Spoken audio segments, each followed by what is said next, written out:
बालविवाह करणं हे कायद्यानं गुन्हा असताना सुद्धा सोलापूरमध्ये असा एक धक्कादायक प्रकार घडलाय। सोलापूरमध्ये 13 वर्ष मुलीचा बालविवाह लावून देण्यात येणार होता, पण सुदैवानं या ठिकाणी ही घटना तात्पुरत्या स्वरूपात थांबवण्यात आलेली आहे आणि कारवाई देखील करण्यात आली आहे। सोलापूर शहरातील बाळे परिसरातील एका मंगल कार्यालयात होणारा बालविवाह सोलापूर शहर पोलिसांच्या सतर्कतेमुळे रोखण्यात आला। या कारवाईत एका 13 वर्षीय मुलीचे आयुष्य वाचवण्यात यश आले असून दोन्हीकडील कुटुंबांचे समुपदेशन करून हा विवाह थांबवण्यात आला। सोलापूर शहरातील अंबिकानगर बाळे येथील गुरुकमल मंगल कार्यालय येथे 25 एप्रिल 2024 रोजी बालविवाह होणार असल्याची खात्रीशीर माहिती पोलिसांना मिळाली होती। या माहितीच्या आधारे अनैतिक मानवी वाहतूक प्रतिबंधक कक्षाच्या पथकाने तात्काळ घटनास्थळी धाव घेतली।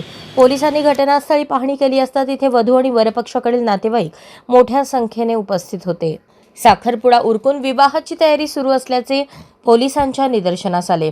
पोलिसांनी तात्काळ वधूच्या पालकाकडे तिची विचारपूस केली। कागदपत्रांची पडताळणी केली असता वधूचे वय केवळ 13 वर्ष 6 महिने असल्याचे निष्पन्न झाले। अल्पवयीन मुलीचे लग्न लावणे हा कायद्याने गुन्हा असल्याचे सांगून पोलिसांनी उपस्थित नातेवाईकांना बालविवाह प्रतिबंधक कायद्याची गंभीर जाणीव करून दिली। पोलिसांनी दोन्ही कुटुंबांचे समुपदेशन करून लग्नाचे आयोजन रद्द करण्यास भाग पाडले। त्यानंतर संबंधित अल्पवयीन मुलीला बालकल्याण समितीसमोर हजर करण्यात आले।